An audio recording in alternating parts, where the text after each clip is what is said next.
These guys who are saying, oh my God, this bill is such a mess, XYZ, this is terrible, but then they vote for it. It's like, what the fuck was the point of telling us that you know it's bad? This is Lisa Murkowski. She said after she casts the vote, she hopes the House makes the bill better because she doesn't think it's done. It's like, well, why didn't you vote for it? Why didn't you wait till just tomorrow? Like, what is wrong with these people? Hey everyone, I'm Cameron Kasky. And I'm Tim Miller. This is FY Pod, where I get insulted by Gen Zs who tell me what things are really like these days. I want to ask Cameron, you mostly today, about the new data coming out showing that I guess your peers in New York City took a break from vaping and playing video games to turn out to vote for Zoran Mamdani. And I want to go through that data with you. But before we do that, we have some breaking news. We're taping this afternoon, and the big, beautiful bill has passed thanks to Lisa Murkowski. What do you know about Lisa Murkowski, Cameron? I know that she's just kind of like a spurious, faux compassionate politician who likes to pretend that she adheres to some sort of real conservative values, but at the end of the day, the values do not prevail. Is that the right read? It's not too bad. It's not too bad. She's an interesting character, and I was just thinking about this video today. I was talking about it with Tyler downstairs. And I was like, I think we're going to talk about it because, like, in many of our other videos, we have actual experts like Jonathan Cohn talking about, how this bill is going to hurt people on Medicaid and SNAP and who use various other programs, how we're going to cancel the building of green energy plants in red states for some reason. That's a conservative obligation. So rather than get into the policy, I kind of want to talk about feelings with you, because Lisa Murkowski is the deciding vote on this today. She decides that because she gets some sort of carve out for the Alaskans, where they don't get quite as many Medicaid cuts, that's good enough for her. I don't know, maybe they got some whaling benefits or some other little goodies. So I was downstairs talking with Tyler about this. He was reminding me about this clip where Lisa Murkowski was like crying about like how worried she is and the threats and the danger of the MAGA voters that might come after her. And as I was thinking about the fact that she was going to be the decisive vote for this awful bill today, I was like, I thought, Cameron, you're in touch with your feelings. I thought we'd get your take on this. I want to pull back up this video from just a couple months ago of Lisa Murkowski in Alaska bemoaning how tough it is to be a senator right now. What do you have to say to people who are afraid, or who represent people who are afraid? We are all afraid. Okay.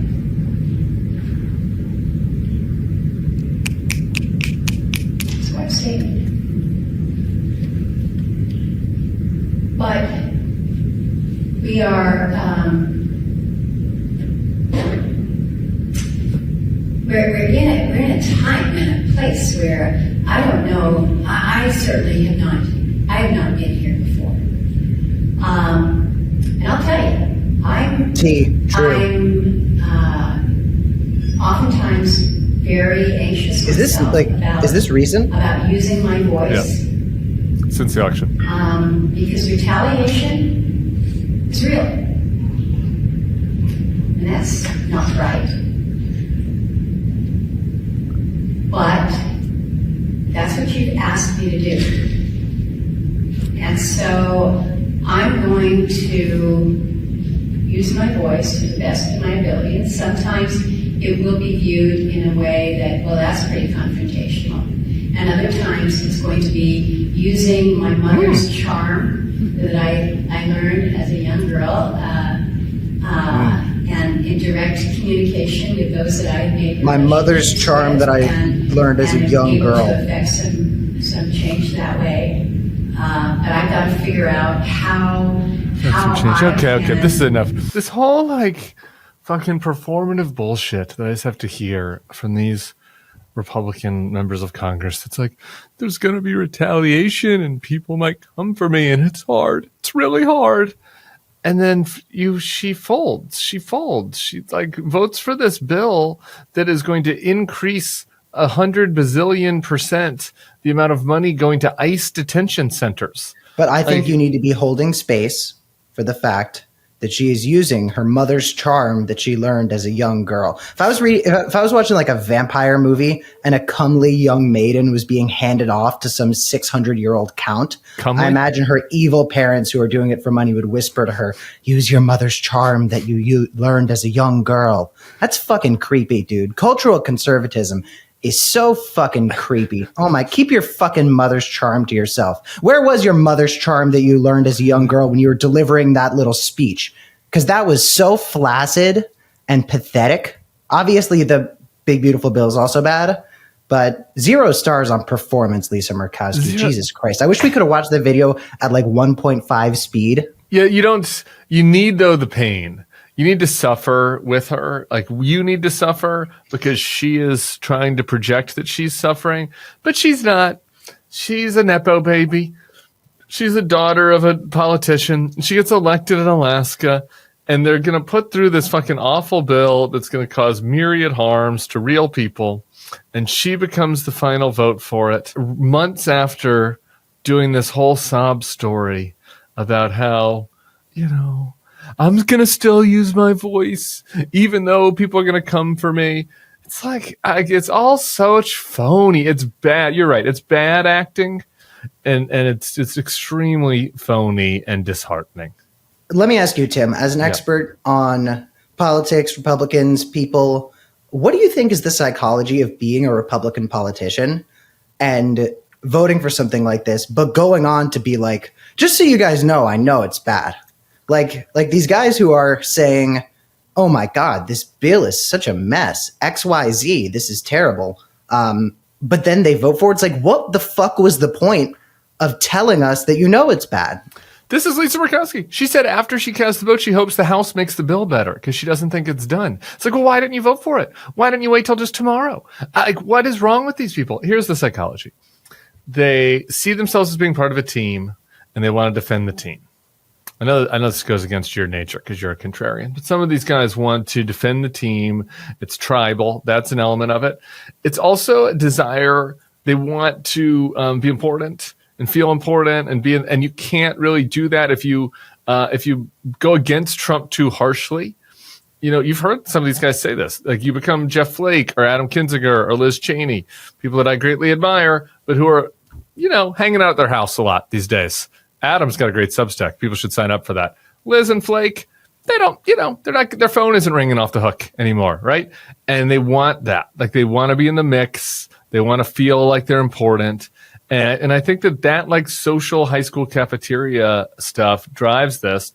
And a bunch of people are going to suffer because, Lisa Murkowski, wants to feel like she is in the room where it happened. See what I did there? Well, okay. My first musical reference of the pod. Theater, Tim Miller. Okay, 2 things. Number 1, everybody, comment down below what musical you want Tim Miller and I to talk about next week. Whichever one wins, I'm going to get Tim to watch in full. Or comment down below and tell us why you think Lisa Murkowski is the way she is. Explain the psychology of this person.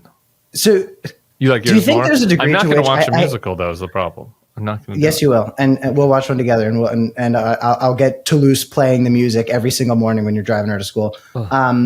So I don't want to keep picking this apart too much, but do you think there's a degree to which they think they're like playing for the team even harder by coming out and talking shit about it? Like, do you think they think they're like, oh man, I'm willing to point out the flaws in this, but look, I'm still voting for it, and that makes me more of a team player than any of you motherfuckers. I would psychoanalyze them this way. I think it's more the opposite. Like, they want to, it's not working, but they like want to signal to the other people in their life. They're like, I'm not one of the crazy ones. Okay. Right. Like, I'm just going along with this. I'm not, I'm not Marjorie Taylor Greene. Okay. I understand it's got some flaws and we want to fix it, but like, I'm not a socialist.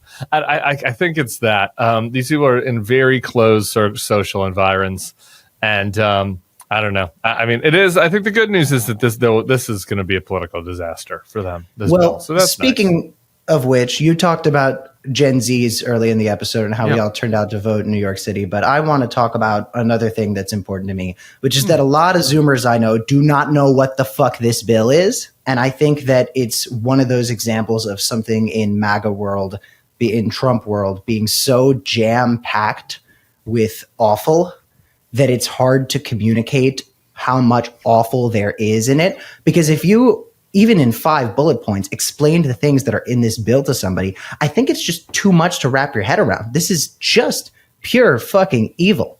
And I think we say that about a lot of things, so it might lose its effect when you're using it to describe something like the big fucking disaster bill. I talked to Zoomers about this, and there's an awareness that Trump has some big unpopular bill right now, but I don't think people know how devastating that type of thing is. And I think that this is an important thing for us to look at while we are looking at Zoran's youth voter turnout, because you've got 2 different sides of this. You've got Gen Z showing up way more than people expected. And then you have Gen Z looking at something like this devastating bill and not knowing what the fuck to do.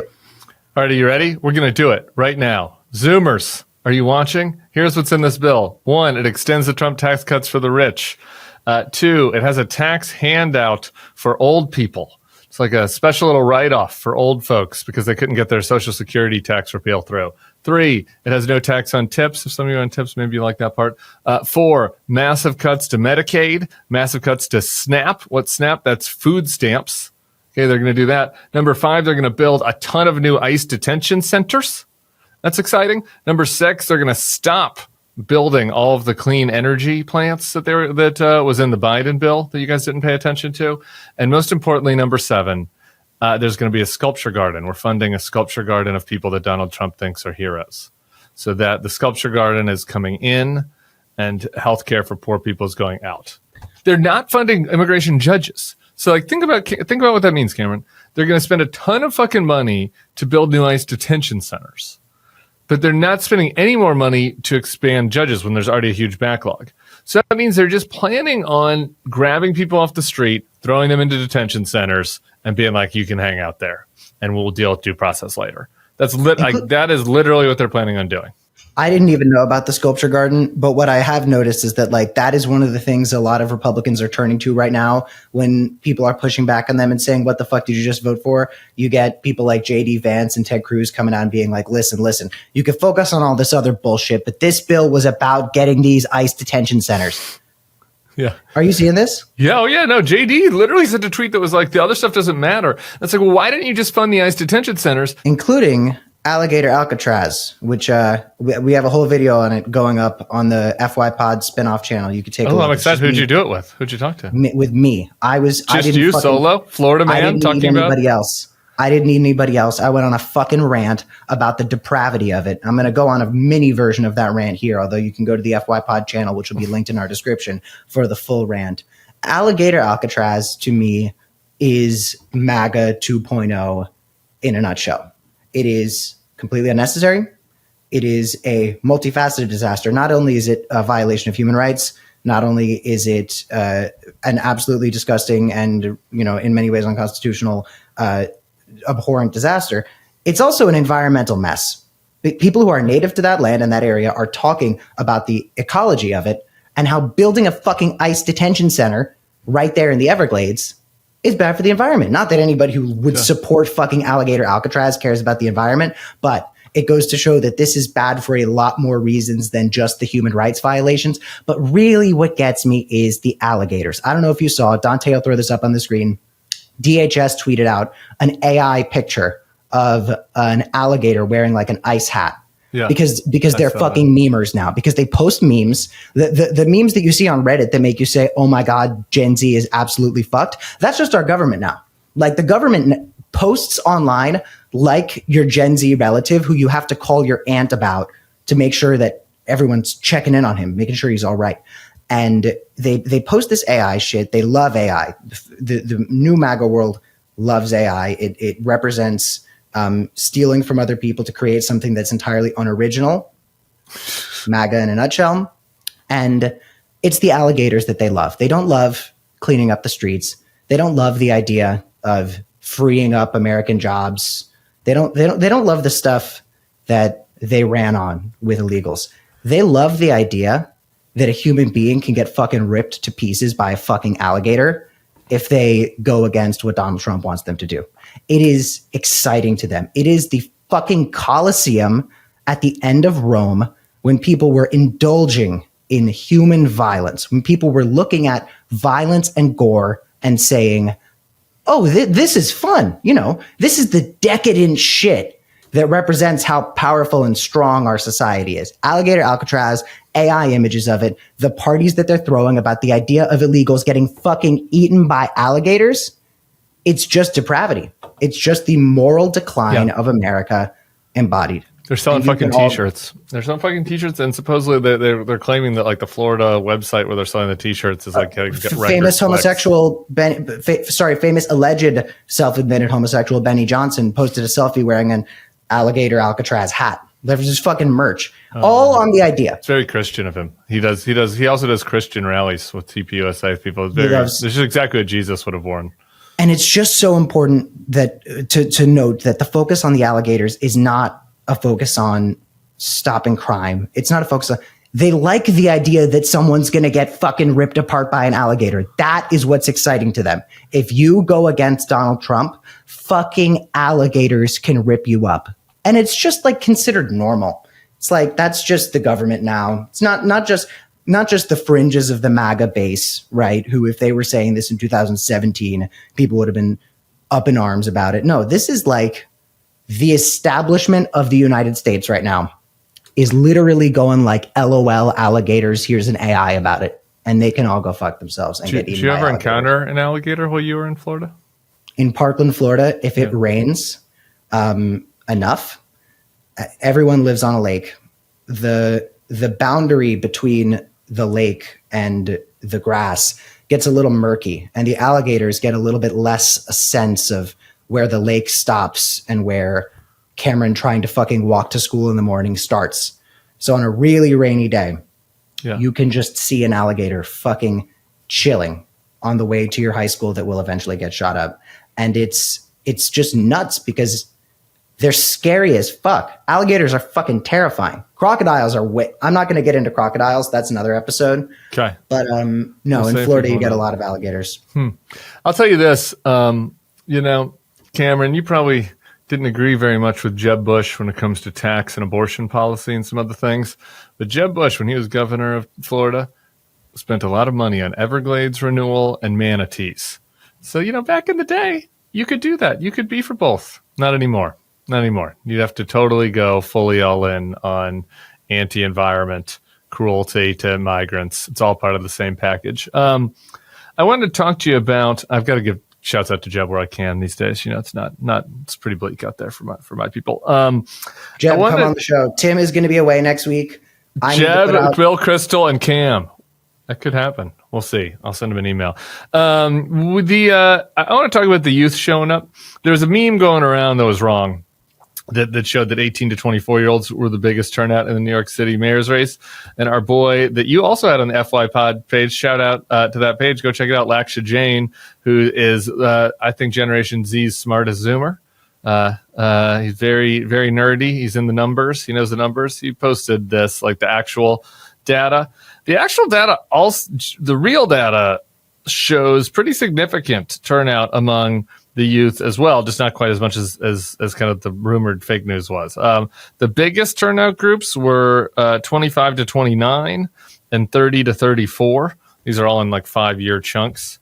And then after that, 35 to 39. So my millennials start to get into play here. And then some old people, and then the 18 to 24s are kind of in the middle of the pack. Not great turnout for 85 plus. I don't know what that says about society. Heat wave. Yeah. Not great turnout also for the Gen Xers, 50 to 55. Low turnout for you.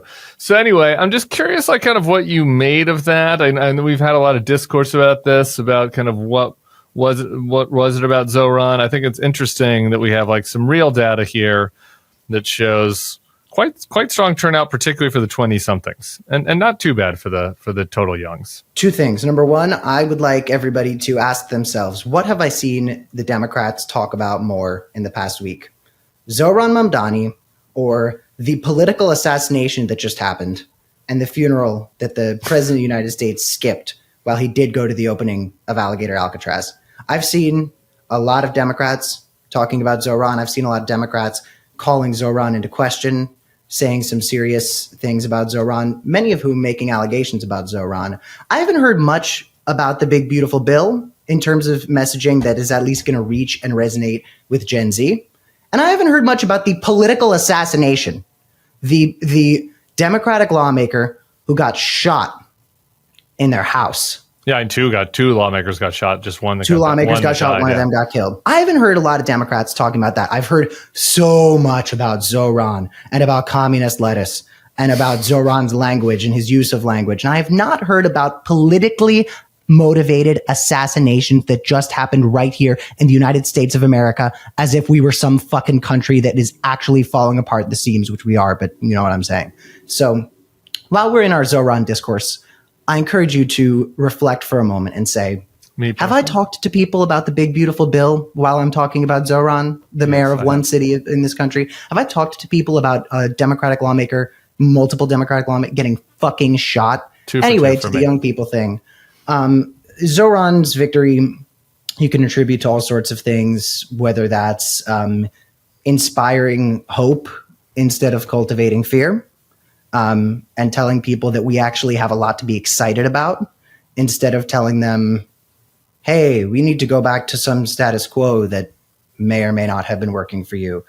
We could talk about how Zoran was very clearly running on affordability, and whether you like all the different ways he tackles this issue, you knew what he was running on, which was affordability. But, you know, these things don't address the fact that it's not just about him winning. And it's not just about how much he won by. It's about how many young people showed up to support. And I think it just really goes to this idea that Zoran represents a young person standing up and trying to chart a new path forwards instead of being one of the politicians who's constantly telling us that the old path was actually working and we just need to keep trying it again. Were you surprised? Like, I guess it's like hard, you know, because sometimes it's like hard to tell, like getting outside of your bubble, like where, you know, like just by the degree to which like there was a turnout spike, or were you kind of sensing it? Okay, dead ass. Like yeah. I could tell you some fucking fairy tale about how I expected it all along. Ooh, I knew this was going to happen, or like, oh, woe is me. I was so surprised. The truth is, my takes on elections are so fucking bad. I thought Cuomo was going to win decisively in the first round, like until basically we found out that Zoran won by a ton. Yeah. I thought if we actually got the final numbers today, he ended up with it. If you count everything through, ended up with 12-point victory, 12%, like a really So I thought that Cuomo was going to smack Zoran until like 6:30 p.m. that night. I thought that Kamala Harris was going to defeat Donald Trump until Donald Trump won Georgia, which for those of you who are not election nerds, and weren't, you know, sitting on camera all day that day like Tim was, I held out pretty long for Kamala. I was telling people, no, guys, she's going to win pretty much when everybody else had already given up. If only we were pals back then, I could have let you off the hook. I sent Tyler a text and told him to take a sleeping pill and go to bed at like 9:58. I had it. The truth is, I thought Zoran was going to lose by a lot, but but it's sort of, they say the best surprises in fiction. I'm not going to spoil it, but this is something that the creator of Succession said about the Succession finale. The best surprises in fiction are not the ones that make us say, how did this happen? They're the ones that make us say, how didn't we see this all along? And when Zoran won like that, I went, duh. Because he is what so many young people have been looking for, which is a young person who wants to go up and challenge an establishment that really hasn't been working for us. An establishment that is now mobilizing harder to fight Zoran than they are to mobilize people against the big, beautiful bill. You know, I had thoughts, but that was really great. So I'm just going to kind of let your take close out the show. I thought that was like extremely insightful. A good little Succession clip.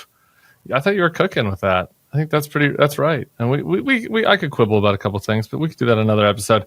I want to shout out one of our first guests was a young woman named Deja Fox. Speaking about somebody taking on the establishment and the status quo, she's running for an open seat in Arizona for Congress. Her opponent is a Nepo child of the deceased former congressperson.